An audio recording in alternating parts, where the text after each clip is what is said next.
What's going on, everybody, and welcome back to Comic Breakdown. If you guys are new to the channel, do me a favor and hit that sub button, hit that notification bell, make sure you're not missing any of the awesome content that we have coming out. Now, closing out our Indie Comics weekend, we are going to be covering a comic I should have covered quite a while ago, and I really do apologize for not covering this sooner. But we're going to be covering Freesword issue number 1. Now, Freesword comes from Weldon Studios. The writer, letterer, and editor is Scott Weldon. The artist is Dino Agar. The colorist is Frederick Allison Jr. And the design artist and assistant editor is Dejan Weldon. And this comic is going to be following Harland Buck, a tough, cynical mercenary swordsman, burdened with a conscience he wished he never had. We follow him through a world of magic, mystic, and adventure. And if you guys are interested in purchasing this comic, any of the comics that come after this,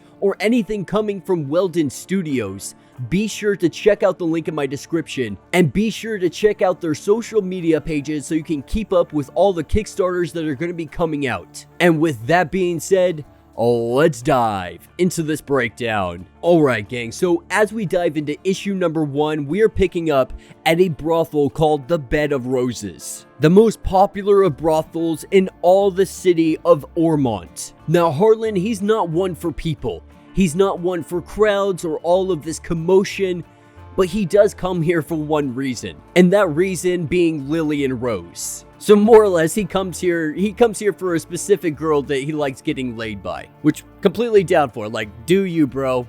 Do you? And so as he waits through all of this loud noises, through all of the drunkens, everything going on, this is when a young woman comes up to him. Now this young woman, she has a bounty for 100 pieces of silver to bring in the bandit Tarek Bane. The bounty states dead or alive, and she plans to collect.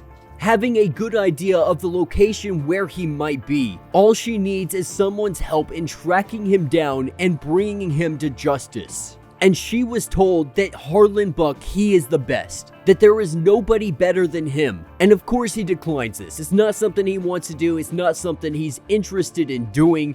And not only that, Tarek Bane killed her father. So this isn't just a bounty for her, this is vengeance. And vengeance, revenge, can always go a bad way. It can always go in a bad direction. When you're going off of emotion and not thinking logically, things can go sideways for you very quickly. And so with him dismissing the girl completely, Lillian Rose comes and grabs him and they head up to the room, telling her to find somebody else, or better yet, completely dismiss this altogether. Because if you're gonna do this out of revenge, if you're going to do this out of vengeance, you might as well not do this at all. And as they go up to the room, him and Lillian, they'd have a discussion. And this discussion is really Lillian convincing him to go and help this girl, because right now she is going to need some help. She is going to do this regardless if he helps or not. So why not have Harland Buck, one of the best swordsmen around, help her out? And so of course his conscience and Lillian both getting at him, he decides that he's going to do it. He decides that it's probably his best bet. And so waiting until the next morning, he goes downstairs only to find this young girl sitting here at the bar asleep, going and waking her up, saying that it is time to go, that he is going to help her out, and that it is time to get a move on. But before they head out of Ormont, he needs to get some information.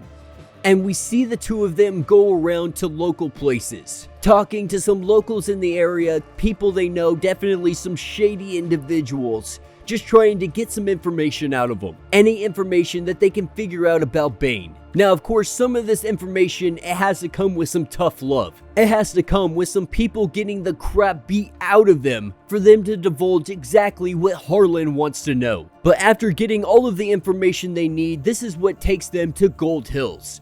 After a few days trek getting there, we see both Sarah, the young girl, and Harland. They're sitting atop this hilltop, and they are observing everything that is going on down below, because down below is all of what appears to be Bane's Goonies. There is no sign of Bane at this point, and so they have to figure out who these people are to make sure that they're going to actually be attacking the right people. And so Harland, being Harland Buck, he decides, I'm gonna go down there. I'm gonna go and just ask them if they've seen Bane. And so walking up to these lackeys, he walks up to them and he asks them straight up, I would like to see Bane. And of course, all of his goons, they get a great laugh out of this. Like, of course, like, we'll have you see Bane and then we're gonna cut you to pieces. We're gonna dice you the freak up. And as soon as Bane exits the house, Sarah screams murderer, saying that he murdered her family, murdered her father, and because of this, he will pay. And so Harland, wielding this giant walking staff that's made out of both wood and metal,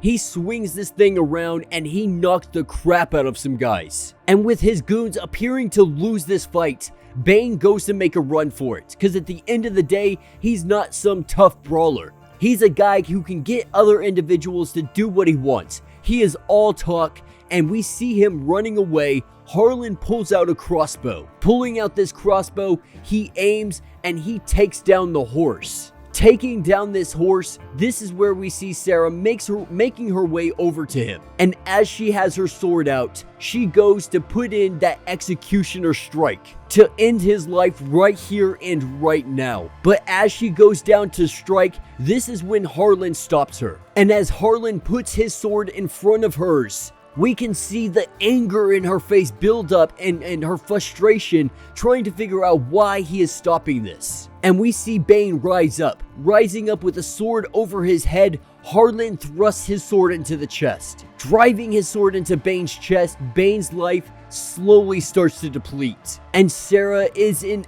absolute distraught, because that was her kill. That was her vengeance, her justice to dish out, and it was just stolen from her. And of course, being completely upset, we see her riding off into the sunset, saying that she will never forgive Harland for what he took away. But at the end of the day, Harland felt like this was his responsibility. This girl had never been in a fight before. She had never pulled out a sword. She had never had to do any real battle. And so because of this, he felt like her innocence needed to be spared. Even if it's just for a short time, even if it is for one single day. He is an individual who has had to bear these burdens for so long, having to deal with every individual he has killed. He did not want this on her conscience. He wanted to keep her clean for as long as possible, to keep her innocent for as long as possible. And today he achieved that. Even if she never talks to him again, even if she grows a huge disdain for him, he did the right thing today. He did the right thing this day. And that is where this issue will end. So let me know what you guys think down in the comments. Personally, for a first issue, I think this is really exciting. It's a lot of fun. You know, we don't usually dive into this time era of comic books, but I really do enjoy it. I think it's a great way to go. Harland Buck seems like a great adventurer. This is just one story into it, and it's already pretty freaking awesome. You know, because we're learning exactly who Harland Buck is. We're learning what he will and won't do. We're learning, you know, where his allegiances lie. We're learning how he treats other individuals. We're learning that he truly is a good person. He is a Freesword, an individual who is out here doing what he is deeming best for society.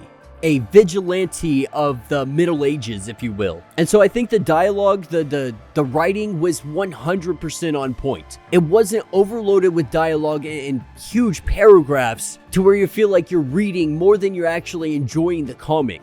It has just that right amount to where it's giving you enough detail about the story, pushing the plot forward, giving you insights to who these individuals are, but also being able to illustrate in a great way through images, through the artwork of exactly where the story is going and where it is headed. I think the artwork, the color, the pencil work, it's all done really well, and it really fits the time era that they're trying to encapsulate this all into. And so I'll definitely be picking up the other issues. I think there's actually like 4 or 5 issues of Freesword out right now. And so we'll definitely be picking up this line. We'll start covering it more often. I'll let you guys know when Kickstarters are coming out and so on and so forth, so we can all support that and definitely make sure that this comic goes somewhere. But yeah, let me know what you guys think down in the comments. If you have not yet, do me a favor, hit that sub button, hit that notification bell, make sure you're not missing any of the awesome content that we have coming out, and until the next breakdown.